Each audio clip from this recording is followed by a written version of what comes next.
माहीममध्ये सध्या सदा सरवणकर यांचा प्रचार सुरू आहे आणि समाधान सरवणकर यांनी आता मोर्चा सांभाळलेला आपण पाहतोय। कार्यकर्त्यांसोबत ते फिरतायत, पण त्यांची थेट बातचीत करणार आहोत।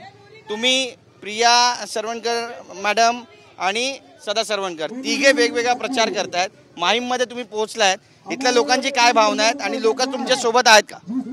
100% सर्व लोक सोबत आहेत। त्यांना माहिती आहे की जो काम करणारा माणूस आहे तो त्याच्या पाठी कसं उभं राहायचं आणि एक सर्व लोक त्यांच्या पाठीशी आज उभे आहेत की तो काम करतो, ह्याला आपण त्याच्यासोबत उभं राहायला पाहिजे। आम्हाला बाकी कोणाला संधी नवीन द्यायची नाही आहे। नवीन संधी आपण देतो हो ॲक्टर्स लोकांना देतो, त्यांनी पिक्चर बघावे, पिक्चर करावे, मॉडेलिंग करावी, पण इथे जो लोकांचा जो जनसामान्यांचा जो काम करतो हा इकडे आमदार म्हणून लोकांना हवा आहे। अमित ठाकरे पण फिरतायत आणि एखाद्या सेलिब्रिटी प्रमाणे त्यांना या ठिकाणी ट्रीट केलं जात आहे। लोकही त्यांना येऊन भेटतायत तशाच पद्धतीनं आणि जनतेमध्ये ते फिरतायत, डोर टू डोर कॅम्पेन आहे। तुमची प्रतिक्रिया काय यावर? ते एक सेलिब्रिटीज आहेत, आम्हाला इकडे जनसामान्यांचा माणूस हवा, सेलिब्रिटी नको। जो लोकांचे प्रश्न सोडवेल असा माणूस हवा।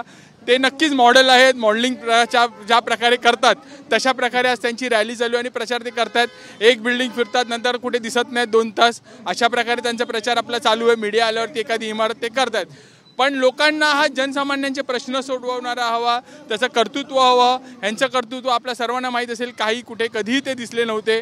फक्त कुठेतरी मला संधी द्या किंवा मी नवीन आहे असं नसतं, तुम्ही काम करायला लागतं, तुम्ही 2 वर्ष लोकांमध्ये मिसळायला लागतं। तुम्हाला जर मुंबई महापालिकेची इमारत कुठे असते हे माहिती आहे का? कुठचा अभियंता कुठे बसतो हे माहिती आहे का? लोकांचे प्रश्न सोडवायला तिकडे कुठे म्हाडामध्ये जायला लागतं, SRA झालं, हे प्राधिकरण आपल्याला माहिती आहेत का? या सर्व गोष्टी पहिल्या शिकाव्या। शिकून तुम्ही नक्कीच या ना निवडणुकीला, न शिकता फक्त मी राज ठाकरेंचा मुलगा म्हणून कितपत लोकांनी त्यांना ॲक्सेप्ट करायचं हे आता लोकांनी ठरवायला पाहिजे। जो माणूस काम करतोय, ज्यांनी 15 वर्ष प्रत्येक जनतेची गरीब असून दे, मिडल क्लास असून दे, प्रत्येक माणसाचे प्रश्न सोडवले, अशा माणसाच्या पाठी मला माहिती आहे की दादरकर, प्रभादेवीकर आणि माहीमची जनता उभी राहणार आहे। राजपुत्र आहेत ते आणि त्यामुळे काही दडपण आहे तुमच्यावर पण सुद्धा। बघा कसं आहे, आज ज्या वेळेला त्यांचा उमेदवार वरळीमध्ये आदित्य ठाकरे यांना राजपुत्र बोलतो किंवा तो अवेलेबल नसो असं बोलतो, आणि कुठेतरी आज आपण बघितलं असेल की माहीममध्ये त्यांचे 2 जे नितीन सरदेसाई आणि संदीप देशपांडे या दोघांचा बळी घेऊन आज स्वतःच्या मुलाला त्यांनी आज इथे विधानसभेला दिलेलं आहे की नितीन सरदेसाई गेले 2.5 वर्ष या ठिकाणी तयारी करत होते आणि ती तयारी केल्यानंतर आज त्याचा बळी घेऊन कुठेतरी आज संदीप देशपांडेला पण वरळीत पाठवलं, हे बळीच घेतलेलं आहे।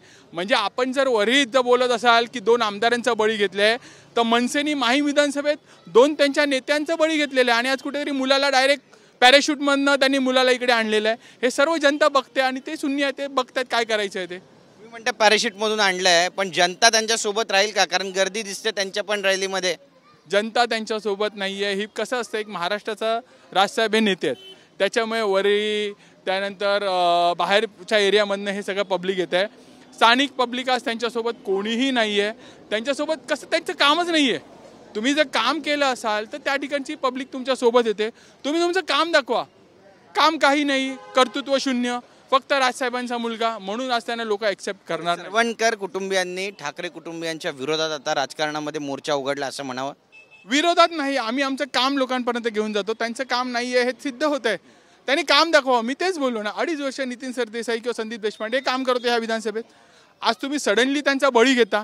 आज तुम्ही बोलता वरळीमध्ये सुनील शिंदे आणि सचिन अहिरचा बळी घेतला, तर तुम्ही माहीम विधानसभेत नितीन सरदेसाईचा बळीच घेतलाय ना, काय तुम्ही वेगळं केलं आहे?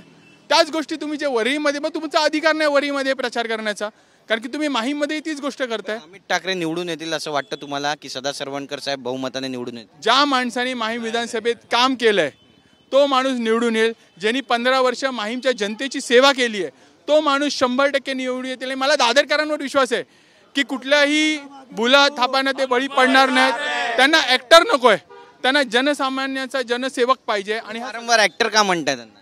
नाही, त्यांचं आपण स्टेटमेंट पहिले ऐकली, त्यांना मॉडेलिंगची इंटरेस्ट होता म्हणून फोर्सफुली त्यांना राजकारणात आणलेलं।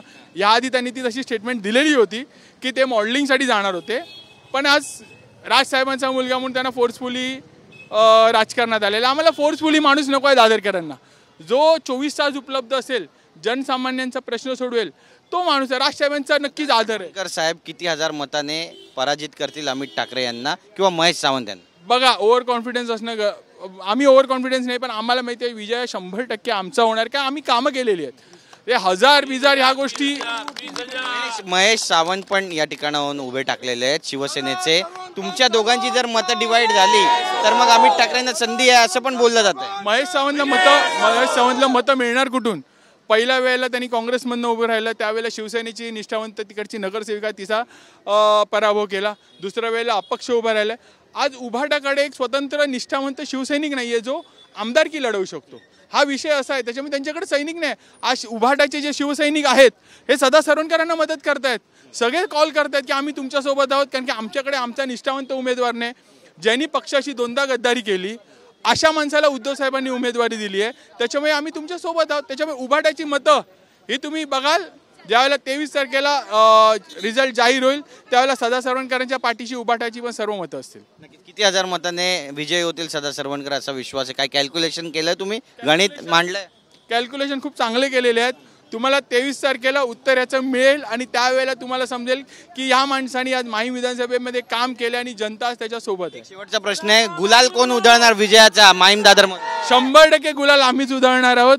आणि हा जो विजय असेल हा इकडच्या माहीमच्या जनतेचा असेल की म्हणजे जनता विरुद्ध राजा अशी आता ही लढाई झालेली आहे. आज जनता सदा सरवणकरांच्या पाठीशी उभी आहे आणि राजा आपण बघत असाल की कशा प्रकारे मॉडेलिंग चालू आहे दादरमध्ये. अमित ठाकरेंचं काय? नाही ठीक आहे, एका पक्षाची त्यांना वेळ आहे अजून. नक्कीच त्यांनी शिकावं. आमची तीच इच्छा आहे की त्यांनी 1-2 वर्ष नक्की शिकावं आणि त्यानंतर त्यांनी राजकारणात यावं. आमच्याशी बातचीत केल्याबद्दल. तर आपण पाहतोय की समाधान सरवणकर यांनी थेट निशाणा साधलेला आहे मनसेच्या पक्षप्रमुखांवर. त्यासोबतच स्पष्ट केलंय की अमित ठाकरे यांनी आधी राजकारण शिकावं, यानंतर राजकारणामध्ये यावं. मॉडेल म्हणून म्हणतायत, सेलिब्रिटी म्हणून म्हणतायत. नेमकं काय घडणार आहे 23 तारखेला दादर माहीममध्ये? उत्सुकता शिगेला पोहोचली. कॅमेरा पर्सन खंडूराजचा गिरीश गायकवाड, TV9 मराठी, मुंबई.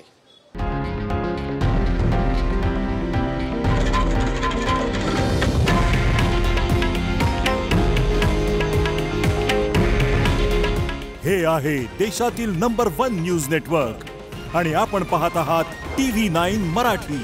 काळजी तुमची, हित महाराष्ट्राचं.